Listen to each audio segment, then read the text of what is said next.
Hello everyone, आपका स्वागत है विजन क्लासेस के इस चैनल पे। आज की क्लासेस में हम लोग देखेंगे एक्सेल पढ़ेंगे। एक्सेल में हम लोग स्प्रेडशीट के बारे में जानेंगे कि एक्सेल को ही स्प्रेडशीट कहा जाता है। ठीक है, तो एक्सेल को सबसे पहले हम लोग देखेंगे कि ओपन कैसे करते हैं। हालांकि आपका जो एक्सेल है ट्रिपल सी के एग्जामिनेशन में एक चैप्टर है, आपका ओ लेवल में भी एक्सेल को पढ़ाया जाता है। बाकी आपके जितने भी कोर्स हैं, चाहे वो बेसिक हो चाहे एडवांस हो, उसमें एक्सेल पढ़ाया जाता है। तो एक्सेल के अंदर ही हम उस कॉन्सेप्ट को जानेंगे, एक नए कॉन्सेप्ट को जानेंगे कि किसी तरह किसी भी कंपनी में, किसी भी शॉप पे, किसी भी ऑर्गेनाइजेशन पे हम क्या करते हैं, कभी भी प्रोडक्ट को मल्टीप्लाई करते हैं क्वांटिटी से। कोई भी सामान हम खरीदते हैं तो उस कंपनी का जो भी प्रोडक्ट होता है उसका एक प्राइस होता है, और जब भी हम उसे क्वांटिटी में लेते हैं उस क्वांटिटी के अकॉर्डिंग हम हमेशा क्या करते हैं, कैलकुलेट करते हैं, मल्टीप्लाई करते हैं उसे, और मल्टीप्लाई करने के बाद हमारा एक टोटल अमाउंट निकल के आता है। लेकिन क्या है कि कुछ एरर जरूर आ जाता है। वो एरर क्यों आता है, आज उसके बारे में हम लोग जानेंगे। ठीक है, चलिए सबसे पहले हम लोग जान ले कि हमारा एक्सेल ओपन कैसे होगा। तो आपका जो डेस्कटॉप स्क्रीन है, ये आपका जो पहला पेज आपके सामने दिख रहा है, ये आपका डेस्कटॉप स्क्रीन है। और कभी भी हमें एक्सेल ओपन करना होता है तो हम रन कमांड के जरिए भी एक्सेल को ओपन कर सकते हैं। तो रन कमांड को ओपन करने के लिए विंडो बटन के साथ साथ आर दबाना पड़ता है। तो हम विंडो प्लस आर दबाए तो देख रहे हैं कि हमारे सामने जो दिख रहा है वो हमारा रन कमांड है। इसके अंदर हम क्या करेंगे, एक्सेल लिखेंगे, और एक्सेल लिखते ही क्या होगा, हमारा स्प्रेडशीट, हमारा एक्सेल सीट ओपन हो जाएगा। चलिए राइट करते हैं।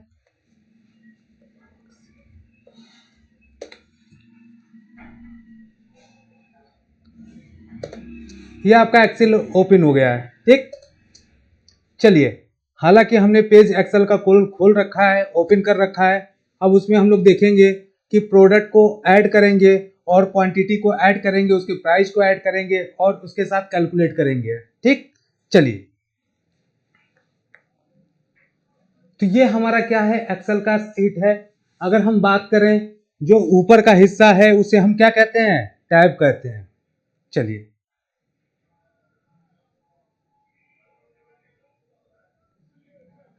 एक बार हम इसका इंटरफेस देख लें तो ये हमारा टाइटल बार होता है। जो पेज हम सेव करते हैं उसी नाम से हमारा टाइटल बार शो करता है, जैसे कि शिवा@12 हमने लिखा है, इस पेज को कहीं सेव कर रखा हुआ है।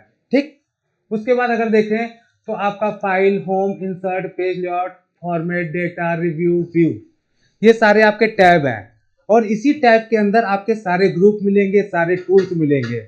उसी टूल्स के जरिए हम क्या करते हैं, एक्सेल के अंदर सारे डेटाबेस क्रिएट करते हैं, सारे डेटाबेस को बनाते हैं। ठीक है, और अगर देखा जाए तो फिलहाल अभी हम क्या हैं, व्यू टैब के अंदर हैं। व्यू टैब के अंदर ये सारे आपके क्या हैं, सारे टूल्स हैं, सारे ग्रुप्स हैं। ठीक है, अगर स्टार्टिंग पॉइंट हम देखें तो ये आपका होम टैब है। ठीक, अब होम टैब के अंदर ये सारे क्या हैं, ये सारे आपके टूल्स हैं, ये सारे आपके क्या हैं, ग्रुप हैं। ठीक, उसके बाद सारे ग्रुप को मिला के अगर कहा जाए, ये जो आपके सामने ग्रुप दिख रहा है, इस पूरे ग्रुप को ही हम क्या कहते हैं, रिबन कहते हैं। ठीक, उसके बाद हम लोग जान ले कि हमारा जो एक्सेल होता है वो किससे जुड़ के बना होता है, रो और कॉलम से। किससे, रो और कॉलम से। आप देखोगे जो कॉलम का एरिया है वो आपका अल्फाबेट है, ABCDE, ये सारे आपके क्या हैं, कॉलम्स हैं। अगर हम रो को देखें तो रो हमारा ये है 1 2 3 4 5, जो कि हॉरिजेंटल है। ये जो लाइन आपको दिख रही है हॉरिजेंटल है, और जो कॉलम है हमारा वर्टिकल होता है। ठीक, और इन्हीं के अंदर हम किसी वैल्यू को रखते हैं, चाहे वो हमारा अल्फाबेट हो चाहे वो हमारा नंबर हो। ठीक है, उसके बाद बात कर लें, ये हमारा पूरा वर्कशीट है। ठीक, ये हमारा सीट 1 है। ठीक, इसके साथ साथ हम देख सकते हैं कि जो जूम करने का एरिया होता है, जैसे पेज को हम जितना चाहे उतना जूम कर सकते हैं। बाय डिफॉल्ट जो हमारा जूमिंग होता है वो 100% होता है, और इसको हम क्या कर सकते हैं, इंक्रीज और डिक्रीज कर सकते हैं। चलिए, अब हम लोग काम करते हैं। हम जिस टॉपिक पे थे कि एक इलेक्ट्रॉनिक प्रोडक्ट है, वो प्रोडक्ट क्या है, हम चलिए आगे बढ़ते हैं। वो प्रोडक्ट हमारा जैसे कीबोर्ड हो गया, माउस हो गया, प्रिंटर हो गया,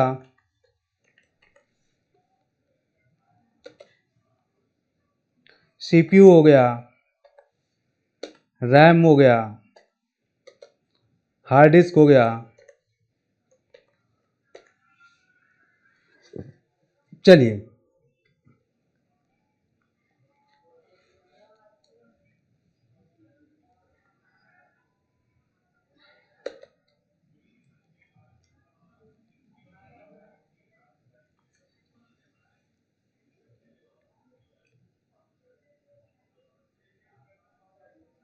हमको एक रो क्रिएट करना होगा क्योंकि वहाँ पे हमें प्रोडक्ट मेंशन करना है।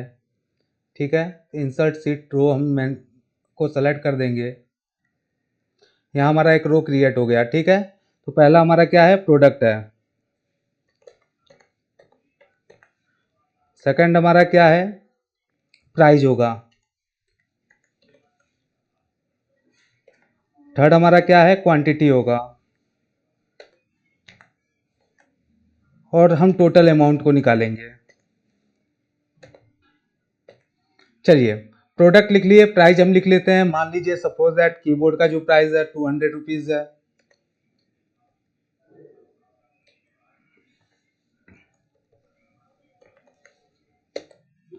माउस जो है हमारा 100 रुपीज है। प्रिंटर हमारा 2500 रुपीज है। सीपीयू हमारा 50,000 है। रैम हमारा 2500 है। हार्ड डिस्क हमारा 3500 है। हाँ, एक चीज़ और ध्यान देंगे,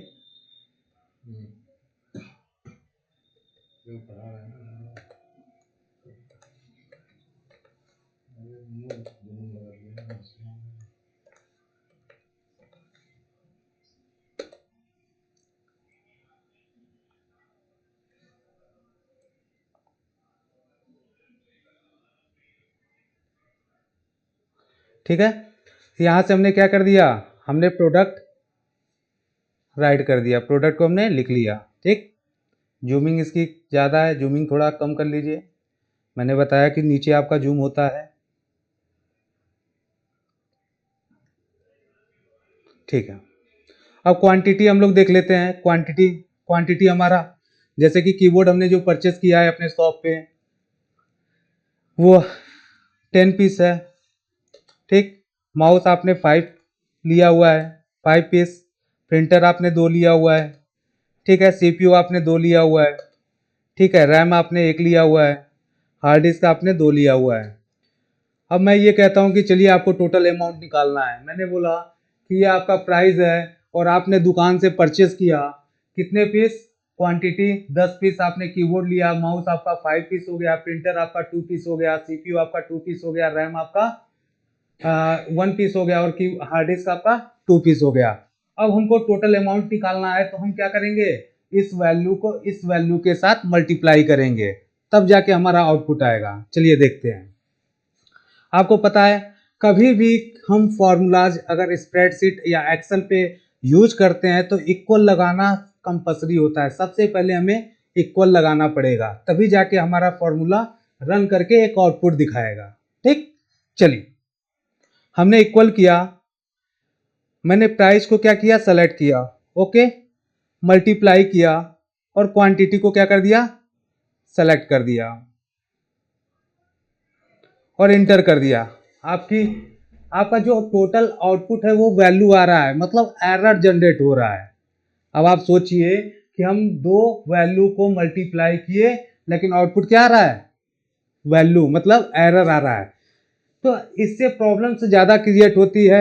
आप कहीं शॉपिंग मॉल में काम कर रहे हैं, आप कहीं मॉल्स में काम कर रहे हो, किसी शोरूम में काम कर रहे हो, ठीक है, तो हमेशा ऐसा देखने को मिलता है कि हमारे प्रोडक्ट होते हैं, या मेडिसिन की बात कर लें कि मेडिसिन में हमारे कोई प्रोडक्ट होते हैं, उसके प्राइस होते हैं, कितनी क्वांटिटी में हमने उस प्रोडक्ट को मंगाया, तो वहाँ पे हम लोग हमेशा कैलकुलेट करते हैं, मल्टीप्लाई करते हैं।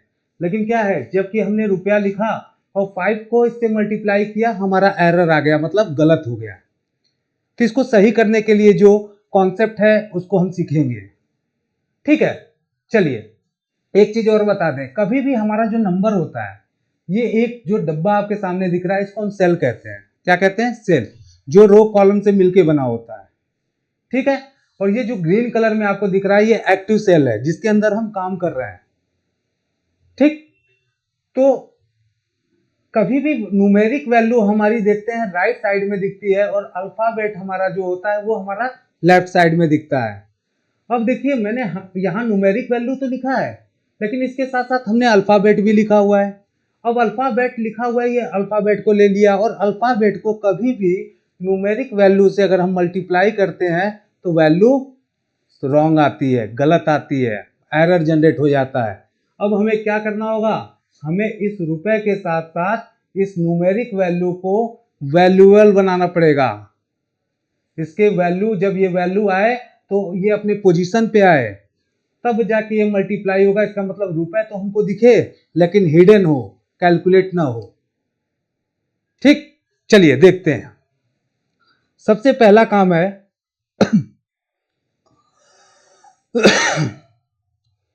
ये जो आपका प्राइस है इसको आप क्या करिए? डिलीट कर दीजिए, हटा दीजिए, एकदम हटा दीजिए।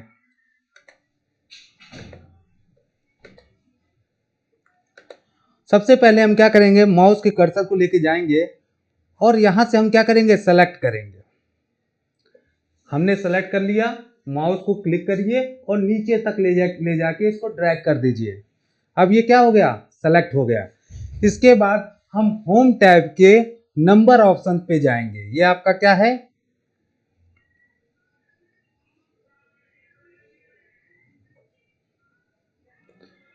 चलिए, ये आपका होम टैब है। होम टैब के नंबर ऑप्शंस में हमको जाना है। ये वैल्यू हमारी सेलेक्ट हो गई और सेलेक्ट होने के बाद हम नंबर ऑप्शन में जाएंगे, मतलब नंबर ग्रुप में जाएंगे और नंबर ग्रुप में जाने के बाद आपको कस्टम ऑप्शन पे जाना पड़ेगा। और कस्टम में आप देख पा रहे हो कि आपके सामने जनरल लिख के आ रहा है। जनरल को हमें हटाना पड़ेगा और जनरल को हटा के हमें वो नेम लिखना होगा जिसे हमें फाइंड करना है सेल्स के अंदर वैल्यू की तरह। वो दिखे तो, लेकिन कैलकुलेट ना हो, वो टेक्स्ट कैलकुलेट ना हो। चाहे वो रुपए हो सकता है, चाहे वो ग्राम हो सकता है, चाहे वो पीस हो सकता है, वो सारे अल्फाबेट आप यूज कर सकते हो और मल्टीप्लाई के समय कोई एरर आपका जनरेट नहीं होगा। ठीक, चलिए इसके लिए हम हैश क्लिक करते हैं। शिफ्ट दबा के आप हैश बटन को दबाइएगा, आपका क्या होगा? बॉक्स पे हैश आ जाएगा। ठीक, फिर आप क्यूटोज ओपन करोगे और यहां पे लिखोगे ₹RS और फिर आप क्या करोगे? डबल क्यूटोज आप बंद कर दोगे, जो कि आपको दिख रहा है। हैश हमने लगाया और डबल क्यूटोज में रुपए लिख दिया और फिर डबल क्यूटोज क्लोज कर दिया। मतलब जो रुपए है वो आपका बीच में हो गया, मिडिल में हो गया। ठीक, बस आप अब इंटर कर दीजिए। अब इसके अंदर हम सिर्फ वैल्यू लिखेंगे, रुपए अपने आप लिख के आएगा। जो टेक्स्ट है वो अपने आप लिख के आएगा। चलिए, कीबोर्ड हमने बोला 200, इंटर। और ये सबसे अच्छी बात है, देखिए लेफ्ट साइड में आ गया ऑटोमेटिकली। किस साइड में आ गया? लेफ्ट साइड में आ गया और ये कैलकुलेट हो रहा है। ठीक, उसके बाद हमने कर दिया माउस ₹100, इंटर किया। ये आपका क्या आ रहा है? जो वैल्यू है, टेक्स्ट हमेशा लेफ्ट साइड में आता था, अब ये हिडन हो चुका है। ये कैलकुलेशन के टाइम में ये प्रॉब्लम क्रिएट नहीं कर रहा है, इसलिए हमारा नंबर अगर राइट साइड में है तो वैसे ही हमारा नंबर ये भी राइट साइड में है। इसका मतलब अब ये कैलकुलेट करेगा तो टोटल अमाउंट आपका निकाल देगा फीस के अकॉर्डिंग। ठीक, चलिए प्रिंटर को हमने बोला 50,000, सीपीयू को हमने बोला, रैम को हमने बोला 50,000, सॉरी 50,100, हार्ड डिस्क को 3500। ठीक है, यहां पे हमने फॉर्मूला लगाया। आप कभी भी फॉर्मूला चेक करना चाहते हो तो आप क्या कर सकते हो? यहाँ पे आके 2 बार आप क्लिक करिएगा, आप देखेंगे कि यहाँ पे इक्वल के साथ B3, B का मतलब है कि आपका कॉलम और 3 का मतलब है आपका रो। मतलब ये वैल्यू आपकी इसमें ड्रैग की गई है। हमने मल्टीप्लाई किया C3 को, मतलब C ये हो गया आपका कॉलम और 3 हो गया रो, और रो और कॉलम आपका मल्टीप्लाई, मतलब दोनों वैल्यू क्या हो गई, मल्टीप्लाई हो गई, और इसको हमने क्या कर दिया, इंटर कर दिया, आपका टोटल अमाउंट आ गया। अब हमें बार बार फॉर्मूला लगाने की जरूरत नहीं है। इसके दो तरीके हैं। वो तरीके क्या हैं कि आप अपने माउस कर्सर से नीचे की तरफ जब जाएंगे तो यहाँ आपका जो कर्सर है वो प्लस बन के आएगा, और जब हम उसको क्लिक करेंगे लास्ट तक तो ऑटोमेटिकली क्या करेगा, सारे फार्मूला अप्लाई हो जाएंगे और सारे प्रोडक्ट के क्वांटिटी से मल्टीप्लिकेशन होके टोटल वैल्यू आ जाएगी। ठीक है, चलिए चेक करते हैं। देखिए यहाँ पे हमने क्या किया, जब इसमें डायरेक्शन प्लस आपका कर्सर बन चुका है, उसके बाद यहां से हम क्या करते हैं, ड्रैग करते हैं,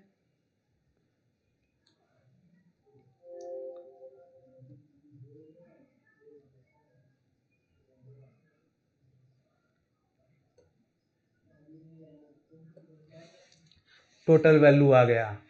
200 को 10 से मल्टीप्लाई करोगे 2000 होगा, 100 रुपीज को 5 से आप मल्टीप्लाई करोगे 500 होगा, ऐसे टोटल अमाउंट आपका आ गया। इसके लिए एक ट्रिक और है, वो क्या है उसको भी हम लोग देख लेते हैं कि आप नॉर्मल क्या करेंगे, इस सेल को सेलेक्ट करेंगे और उसको ड्रैग करेंगे जहां तक आपको आउटपुट चाहिए, टोटल अमाउंट चाहिए।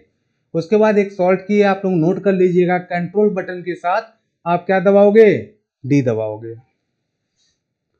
टोटल अमाउंट आपका आ गया।